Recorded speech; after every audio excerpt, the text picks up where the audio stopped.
Allahu Teala kişilerini to'g'ri yo'ldan olib borir uchun, ular imin yashasin uchun Qur'onni indirgan shariatni tamom qilgan. Ham bizni xavf-xatarlardan saqlar uchun din jibergan islom dinin.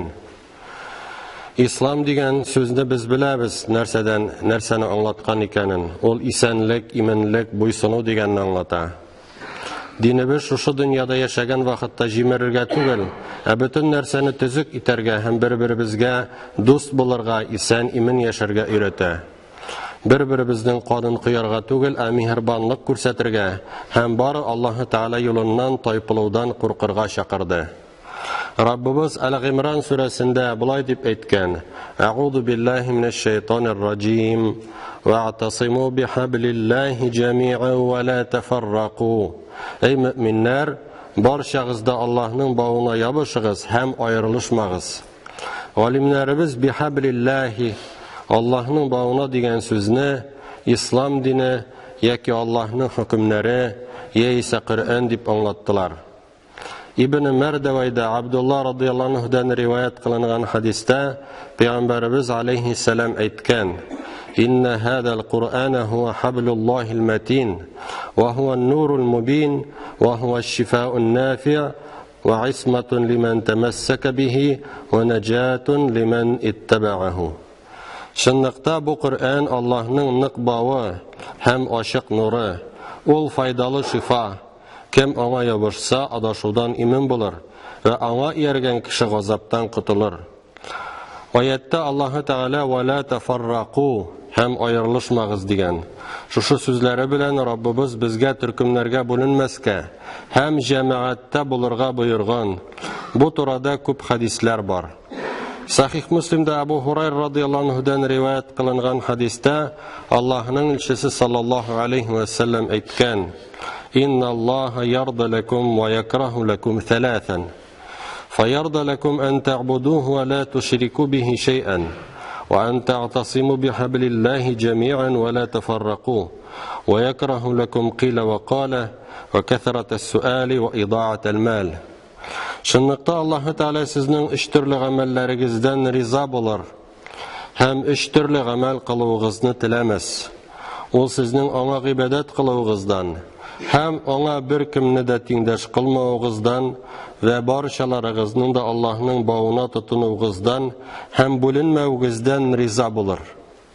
Hem sizin faydasız, imiş sözler taratığınızdan, bahas için gerekmegen küp sorular berýänizden, hem mallarınızı israf etýänizden, akşalarınızı haram yolga tutunýanızdan ol riza bulmaz ve bu ameller kılığınızı tilemez. İslamның negizinde Allah'ın barlığına hem birligine iman kitiru, ona hiçbir rəvişte tengdaş koşmayşa, fakat ona gana kul buluv kanunları yata. Bu kanunlar kişilerini ötürüge tugel turmuş verirge, zulüm yaklı bulmayşa haklıkka umtulurga, naşarlık tugel yakşılık yaklı bulurga, uyatsızlık tugel namus iyesi bulurga şakıra.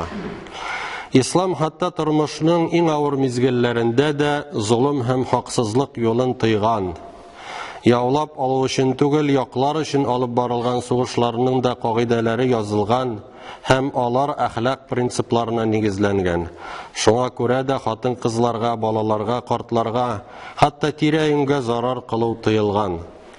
Sahih Müslim'de Ebu Der radıyallahu anh'dan rivayet kılınan Kuddusi hadisin başında Peygamberimiz sallallahu aleyhi ve sellem özünün Rabbisinden rivayet kılgan. Allah-u Teala etken: "Ya ibadi, inni harramtu zulme ala nefsi ve cealtuhu beynekum muharraman fela tazalamu."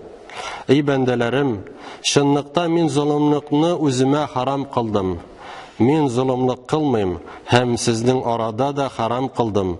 Bir-biringizge zulümlük etmegiz. Müslümanlar Allah kuşkanların hem onun ilçisi etkenlerin turmuşka aşırganlar. Hem şunluktan alarını kural, soğuş hem fitne taratuşular deyip tugel, hem belki mehabbet, merhamet hem medeniyetini üstürüşüler deyip tanıganlar. Ama zaman utu bilen dinni şahsi maksatlar için bir kural etip faydalanuşular da kelip çıkan. Qur'an ayetinde Rabbimiz monday işlerden bik нык кисәткән һәм булай дигән: "Аллазина ястахиббунал хаятад дунья алал ахирah ва ясуддуна ан сабилиллахи ва ябгунаха иваджа, улаика фи далалин баид."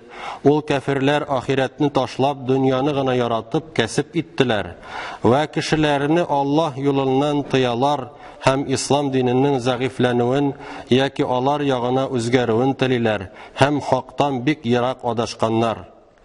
Пәйгамбәрбез саллаллаһу алейхи ва саллям исә бер хадисендә булай дигән: "Ал-муслиму ман салимал муслимуна мин лисаниhi ва ядиhi." Мусулман ул аның теленнән дә һәм кулыннан да башка мусулманнар сәламәт булучылар.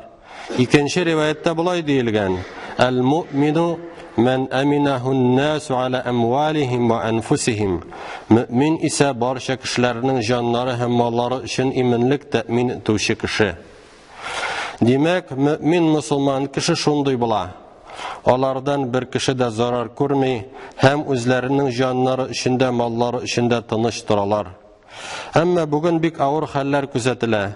Ислам һәм мусулманлык артында качкан җинаятьче оешмалардан меңләгән кешеләр вахшилек күрә. Алар аркасында бөтен исламны түбәнсетү күзәтелә. Моның белән бер рәттән кешеләрне исламнан ераклаштырып, динебезгә карата курку һәм башка тискәре хисләрне уятырга тырышалар. Инде ислам кеше, ислам динебез кеше күңеленә нәфрәт һәм үч алу хисләрен түгел, ә мәрхәмәт, шәфкать һәм мәхәббәт орлыкларын чәчеп, хак юл белән баруны тәэмин итә. Безгә туры юлдан барып адашудан ерак булыр өчен җәмәгатьтә булу кирәк. Менә шушы булган фитнәләрдән ничек сакланырга соң? Дөнья кайнап тора, әллә нәрсәләр эшләнә. Фитнәләр күп. Менә шул вакытта безгә ничек сакланырга, үзебезнең иманыбызны ничек сакларга соң? Ничек шушы төркемнәргә кирип китмәскә? Инде күрүебезчә җәмәгатьтә булу кирәк. Җәмәгатьтә булучылар кемнәр алар дип сорагачтан, Аллаһның илчесе саллаллаһу алейхи ва саллям булай дип җавап биргән: "Ма ана алейхи ва асхаби." Минем юлда һәм сахабаларым юлында булучылар. Бу хадис Ат-Тирмизидә Абдулла ибн Амр радиллаһу анһудан китерелгән. Ал-Aqidatu Тахавия дигән китапның шархында аңлатмасында булай дип әйтелгән: "Ал-җамаату җамаатул муслимин ва хумус сахабату ват-таби'ун лахум би-ихсан иля яумид-дин, фаттиба'ухум худа ва хилафухум далал." Җамаатул мусулманнарның җамааты төркеме, алар сахабалар һәм кыямәт көненә кадәр изгелектә аларга иярүчеләр. Аларга иярү һидаят туры юл, аларга каршы бару далалат, адашу була. Аятлардан һәм хадисләрдән аңлашылганча, җәмәгать дип саналар өчен Коръәнгә һәм Пәйгамбәрбез Мөхәммәд алейхиссаламның сөннәтенә һәм 4 хәлифәнең сөннәтенә ярашлы рәвештә гамәл кылырга кирәк. Пәйгамбәрбезнең сахабалары әлбәттә җәмәгатьтә булдылар. Чөнки Раббылары кушканча һәм Аллаһның илчесе Мөхәммәд саллаллаһу алейхи ва саллям өйрәткәнчә гамәл кылдылар. Кешеләрне дингә чакырдылар. Сахих Бухари һәм Сахих Муслимдә һәм башка хадисләр җыентыкларында Абдулла ибн Мас'уд радиллаһу анһудан риваят кылынган хадистә Аллаһның илчесе саллаллаһу алейхи ва саллям әйткән: "Хайрун наси qarni, ثم الذين يلونهم ثم الذين يلونهم ثم يجيء من بعدهم قوم تسبق شهادتهم أيمانهم وأيمانهم شهادتهم." Иң яхшы кешеләр замандашларым, аннары алардан соң килгәннәр, аннары аларның артыннан килгәннәр, соңыннан шундый кешеләр килер, шаһидлык бирүләре ант итүләреннән алдарак йөрер. Ант итүләре шаһидлык бирүләреннән алдарак йөрер. Ягъни шәхси мәнфәгатьләре өчен теләсә нинди шаһидлык бирергә һәм ант итәргә әзер булырлар. Мондый күренешләрне без көндәлек тормышыбызда да күзәтәбез.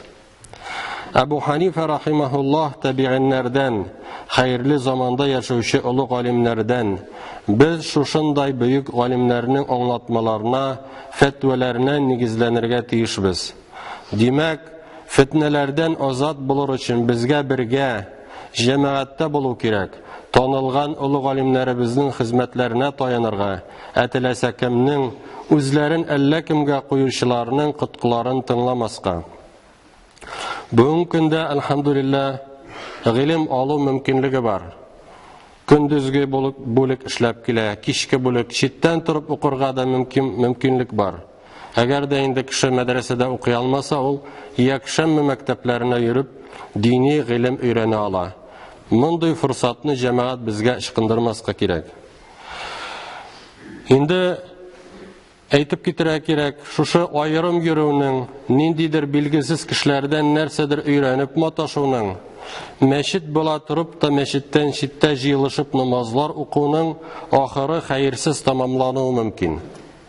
Расулуллах саллаллаху алейхи ва саллям мөэминнәрне бүленүдән тыйган. Имам Әхмәдтә Муаз ибн Джабал радиллаһу анһудан риваят кылынган хадистә Пәйгамбәрбез саллаллаху алейхи ва саллям булай дип әйткән: "Инна шайтана зибул инсани кадибул ганам яъхуду шаридатал қасията фа иякум машиаб ва алейкум бил джама'a вал аммати вал масджид." Шынлыкта шайтан сарыкның койрыгы кебек, кешенең дә койрыгы ул. Адашып еракта йөргәнне үзенә ала. Төркемнәргә бүленүдән сакланыгыз. Сезгә җәмәгатьтә күпчелек халык белән булу ва мәчеткә тотыну кирәк. Халифалар заманында җәмәгать һәм сөннәт әһелләренең билгесе булып, бер имамга, халифәгә иярә утырган. Бүгенге көндә исә җәмәгатьтә булуның бер билгесе генә торып калган. Ул күпчелек мусламаннар белән бергә булу. Әт-Тирмизидә, Әл-Хакимдә Ибн Умар радиллаһу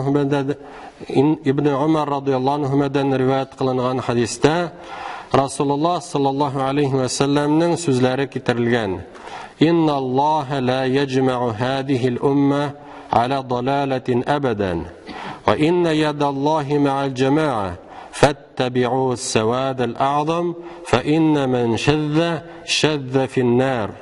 Аллаһ Тәгалә бу уммәтне бер кашан да адашуда җыймас. Аллаһның ярдәме җәмәгать белән. Күпчелеккә иярегез, кем читкә китсә, утка килеп төшер. Аллаһ Тәгалә безгә динебездә нык торырга, төрле фитнәчел төркемнәргә иярмәскә, җәмәгатьтә булырга насип әйләсен. В исламе нет таким понятием, как экстремизм и терроризм. Те, которые, прикрываясь исламом, занимаются такими делами, очень далеки от религии. Нам необходимо знать свою религию, чтобы стать истинными мусульманами и на своем хорошем примере показывать людям нашу религию и призывать к нему. Само слово «ислам» означает подчинение, мир, спокойствие и здравие. Ислам – религия милости, добра и прощения. Мусульманин – это тот, который своим языком, руками не наносит вред окружающим. Мусульманин должен быть в джамаате, общине. Это означает, что нужно следовать Корану и сунне пророка, алейхиссалям. Поступать так, как поступали сахаба-сподвижники пророка, мир ему, и те, которые последовали за ним в благочестии. Нужно следовать ученым, нужно быть в мазхабе. Мазхабе по фикху и мазхабе по акиде. Мы по мазхабу, по фикху мы следуем ханафитскому мазхабу, а по акиде – матуридитские акиды. Кто отделяется от общины, того поджидает шайтан, сатана. В хадисе говорится: не разделяйтесь, а будьте в джамаате, общине с большинством верующих, держитесь за мечети. وأقول قولي هذا وأستغفر الله لي ولكم ولسائر جماعة المسلمين إنه هو الغفور الرحيم السميع الدعاء.